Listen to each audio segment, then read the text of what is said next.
महात्मा बुद्ध का एक बहुत ही अच्छा संदेश। सुबह सुबह एक व्यक्ति ने बुद्ध के पास आकर प्रश्न किया, हे बुद्ध, मैं मानता हूँ कि ईश्वर नहीं होते, आपका क्या मानना है? बुद्ध ने कहा, तुम गलत हो, ईश्वर होते हैं, जाओ जाकर खोज करो। दोपहर में एक दूसरे व्यक्ति ने बुद्ध से प्रश्न किया, हे बुद्ध, मैं मानता हूँ कि ईश्वर होते हैं, आपका क्या मानना है? बुद्ध ने कहा, ईश्वर नहीं होते हैं, जाकर ठीक से ध्यान करो और पता लगाओ।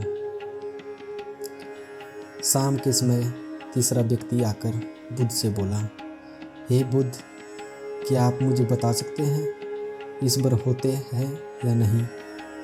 इसके जवाब में बुद्ध ने कुछ नहीं कहा और फिर से अपने ध्यान में लीन हो गए। बुद्ध के शिष्य आनंद ने ये तीनों जवाब सुन लिए और रात को सोते समय बुद्ध से बोले, हे प्रभु, मैं आज सो नहीं पाऊंगा। आपने 3 लोगों को 3 अलग अलग जवाब क्यों दिए?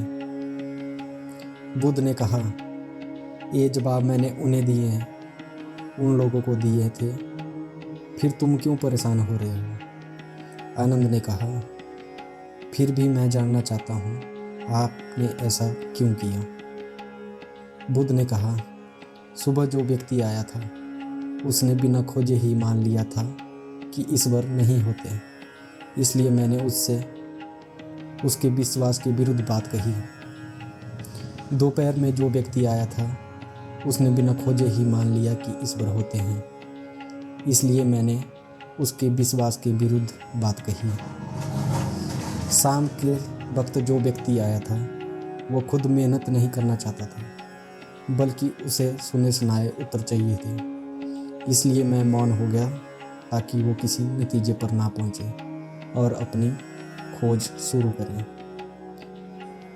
इस कहानी से हमें यही सीख मिलती है कि लोग बिना मेहनत बिना खोज किए सुनी सुनाई बातों पर यकीन करते हैं। आप ज़िंदगी में दुखी भी इसी वजह से हो क्योंकि अनुभव आपको किसी चीज़ का नहीं हुआ है, लेकिन सुनी सुनाई बातों को मानकर ये सोचते हैं कि मुझे अनुभव है। जब तक खुद को अनुभव ना हो, किसी की बात मत मानो, खुद जानो।